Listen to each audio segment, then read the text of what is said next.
in the States, actor Yul Brynner died early this morning of cancer at the age of 65. Brian Doble reports. I really wanted to make a commercial when I discovered that I was that sick. The world knows him as the toughest judge on television, the man whose opinion could make or break a career in an instant. His words, delivered with a brutal, unflinching honesty, became legendary. He was the architect of modern talent shows, a music mogul who built an empire by spotting stars, and more often than not, telling people they weren't one. He was rich, powerful, and seemed totally invincible. For decades, Simon Cowell built a persona of impenetrable armor, a man who thrived on conflict and whose greatest currency was his own harsh judgment. He sat on a throne of his own making, a king in a pop culture kingdom he designed himself.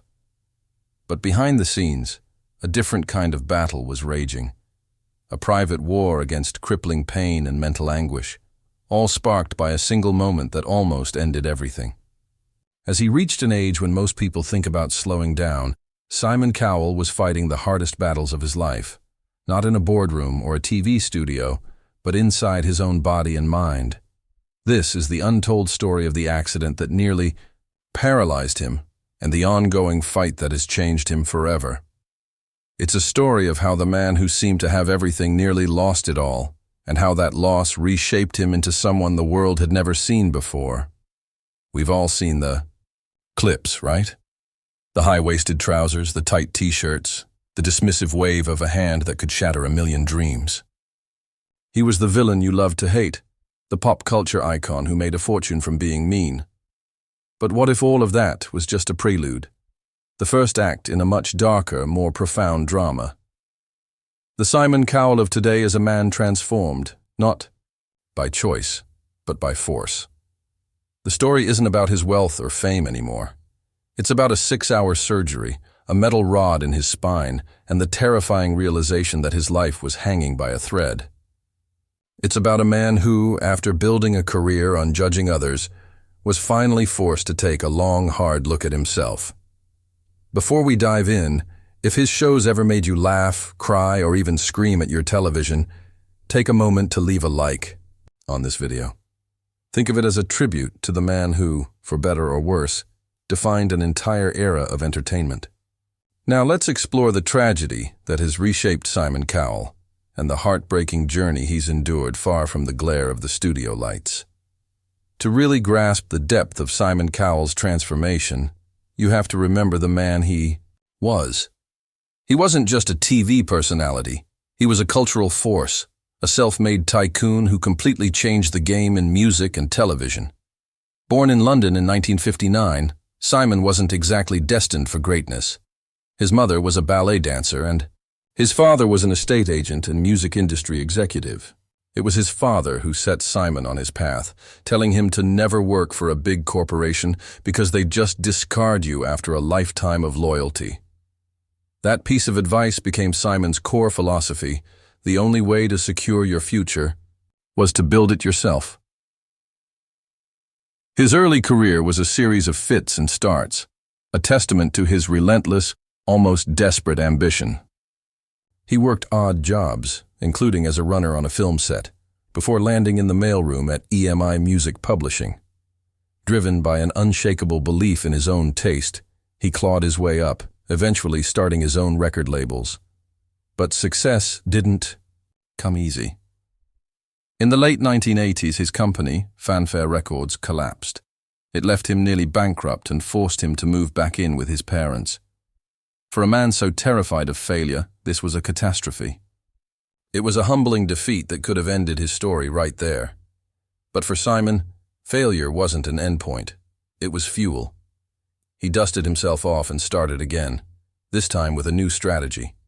He found a niche creating novelty records, hits, with TV puppets and Power Rangers, songs that critics hated, but the public couldn't get enough of. He was proving he knew what people wanted, even if they didn't know it themselves. This was the foundation of the Cowell Empire, an unapologetic embrace of pop culture and a complete disregard for the opinions of the elite. Then came the 2000s, and with them, Pop Idol in the UK, followed by its global behemoth of a sibling, American Idol. This is where the world met the Simon Cowell persona. The show's format was brilliant, but he was its dark heart. While other judges offered gentle encouragement, Simon delivered verdicts with surgical precision and zero anesthetic. He told people they sounded like they were drowning, that their friends and family had lied to them, and that they should give up their dreams immediately. He was Mr. Nasty, the villain of television, and the public couldn't get enough. He wasn't just a judge. He was the voice of the audience at home, saying the quiet part out loud. His signature phrase, "I don't mean to be rude, but," became a cultural catchphrase, the prelude to a verbal takedown that was as entertaining as it was excruciating. He built a brand on being brutally honest, and that brand made him a global superstar. He followed this up with The X Factor and Britain's Got Talent, creating formats that sold around the world and made him one of the most powerful men in entertainment. His personal life reflected this larger-than-life persona. He was a perennial bachelor, famously dating a string of beautiful women and living a life of yachts, private jets, and lavish homes. He was in complete control, the master of his own universe. He seemed untouchable. That early business failure was now just a footnote in a story of overwhelming success. He had built his impenetrable fortress, just like he'd planned. But as he would learn in the most brutal way imaginable, no fortress is strong enough to protect you from life itself. The date was August 8, 2020. The world was gripped by the COVID-19 pandemic, a time of fear and isolation. For Simon Cowell, it was a period of forced stillness, a huge change from his usual frantic schedule. He was at his home in Malibu with his partner, Lauren Silverman, and their young son, Eric. Trying to embrace a healthier lifestyle, he'd bought a new electric trail bike, a powerful machine, way more than a simple bicycle. What happened next was a blur, a sudden violent moment that would redefine his life. While testing the new bike in his courtyard, he was thrown from it with incredible force. He later said he was launched about 8 feet into the air before landing with the full impact concentrated squarely on his back. The pain was immediate and blinding. In that single, horrifying instant, he knew something was catastrophically wrong. "I knew I'd broken my back the minute I landed," he said. "It was really kind of sudden and it hurt." In a state of shock, his first instinct wasn't to stay still. A primal thought took over. He had to get back into the house. He was carried into his bedroom, where he began passing out from the agony, his world hazy and surreal. While waiting for the ambulance, bleeding and almost hallucinating, he recalls a woman entering his room. Thinking she was a paramedic, he was stunned when she simply stated she was there to give him a COVID test. At the hospital, the true gravity of the situation became terrifyingly clear. X-rays revealed devastating damage. He had broken his back in multiple places, and one fracture was just a millimeter away from his spinal cord. A slightly different angle of impact, and he would have been paralyzed for life. "When I saw the X-ray," he later reflected, "I really nearly could have smashed my spine to pieces, so I literally wouldn't have been able to walk." He was rushed into a grueling 6-hour overnight surgery. The procedure was incredibly complex and dangerous. Surgeons had to meticulously piece his shattered vertebrae back together and insert a long metal rod to stabilize his spine. The risks were immense. Before going under, he had to confront his own mortality, signing a form that would grant doctors permission to turn off his life support if the surgery failed. It was a moment of profound vulnerability for a man who had built his life on being in control. He was surrendering his fate entirely to his surgeons. The world only knew that Simon Cowell had an accident. News reports were clinical. "He hurt his back," a representative said. He even managed a tweet in his trademark fashion, advising people to read the manual before riding a powerful e-bike. But behind this understated public facade was a terrifying reality. He had come within a whisper of a life-altering injury. The man who sat in judgment of others had just received the most severe judgment of all, delivered not by a panel, but by a cold, hard patch of concrete in his own courtyard. The physical recovery would be long and arduous, but the accident had also inflicted a deeper wound, one that would force him into a battle for his mental survival. The aftermath of the surgery was a new kind of hell. The relief of survival was quickly replaced by the brutal reality of recovery. Simon returned home to a world in confinement. The global pandemic meant strict lockdowns, turning his Malibu mansion into a gilded cage. He was trapped, not just by the walls of his home, but by the prison of his own body. The pain was immense, but it was more than just physical. He later admitted he downplayed how bad it really was. "I didn't talk about it too much at the time," he said. "I kept a lot back. It was a lot worse than people thought. I had a lot of long-term nerve damage as well." This nerve damage was a persistent, tormenting presence. Months after the injury, he tried to do something as simple as kicking a football with his son Eric at a fun fair. The attempt sent searing agony through his body. The simple joys of fatherhood were now fraught with pain, a stark reminder that while he'd escaped paralysis, his body title, Before Death. Title: Before Death, Yul Brynner revealed the gay actors. He dated in secret. He was the king of Siam. He was Ramesses the Great, the pharaoh of Egypt. He was the steely-eyed gunslinger in a world of black and white. Yul Brynner was an icon, a towering figure of raw masculinity that dominated the silver screen for decades. His shaved head became his trademark, a symbol of exotic power. He was the man other men wanted to be, and the man women adored. Married 4 times and a father to 5 children, he built an image as solid as the pyramids he commanded in the 10 Commandments. But what if that powerful, meticulously crafted persona was just that, a persona? What if the foundation of that icon was built on secrets? For decades, a legend has circulated in the hushed backrooms of Hollywood. A story that just before lung cancer claimed his life, Yul Brynner left behind a secret that would change how we see him, and some of Hollywood's biggest names, forever. It's the story of a hidden list, a supposed deathbed confession that named the secret male lovers he had taken during Hollywood's golden age. Today, we're diving into that explosive and completely unverified revelation. This is a journey into the heart of a forbidden Hollywood, where love was a liability and careers could be destroyed by a single whisper. What if the man you thought you knew was living a secret life? And what if his final words exposed the hidden truth of old Hollywood? At the height of his fame, Yul Brynner was untouchable, an Oscar winner for The King and I. His every move was scrutinized and his every role celebrated. But beneath the glare of the studio lights, Brynner was navigating a treacherous world. The infamous Hays Code governed morality on screen, while studio bosses enforced an even stricter, unwritten code off-screen. In this era, being gay wasn't just taboo, it was a career-ending, life-destroying revelation. In an industry built on illusion, many actors were forced into lavender marriages, sham relationships designed to project an image of straight conformity.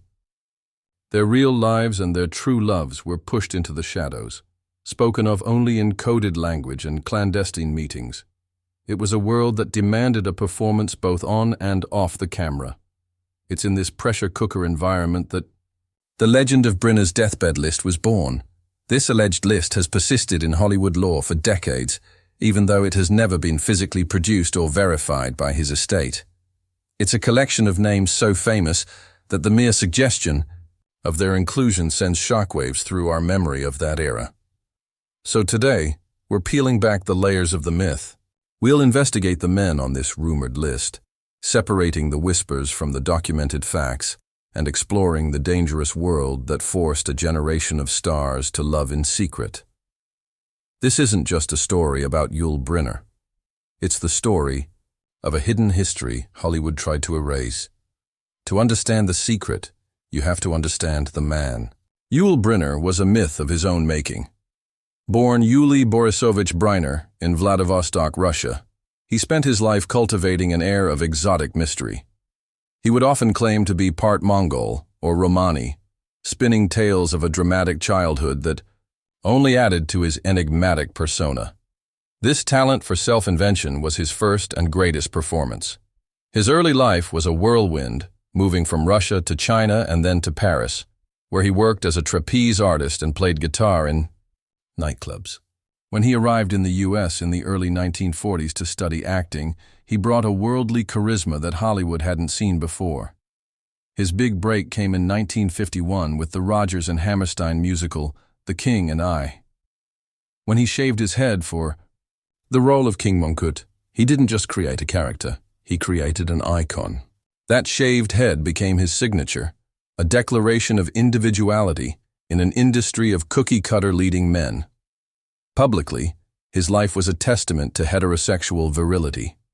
He was married 4 times, to actress Virginia Gilmore, model Doris, Kleine socialite Jacqueline Thion de la Chaume, and finally ballerina Kathy Lee. He had 1 biological son, an out-of-wedlock daughter, and 3 adopted children. He projected the image of a worldly patriarch, a man who commanded his kingdom both on screen and at home. But this was old Hollywood, an era of suffocating hypocrisy. The studios held immense power through morality clauses in contracts, which could ruin an actor for any perceived slip-up. A star's private life was studio property, molded and managed for public consumption. Being gay or bisexual was a cancelable offense, a secret that had to be buried at all costs. This led to the tragic phenomenon of lavender marriages, where gay stars were paired up in sham unions to protect their careers.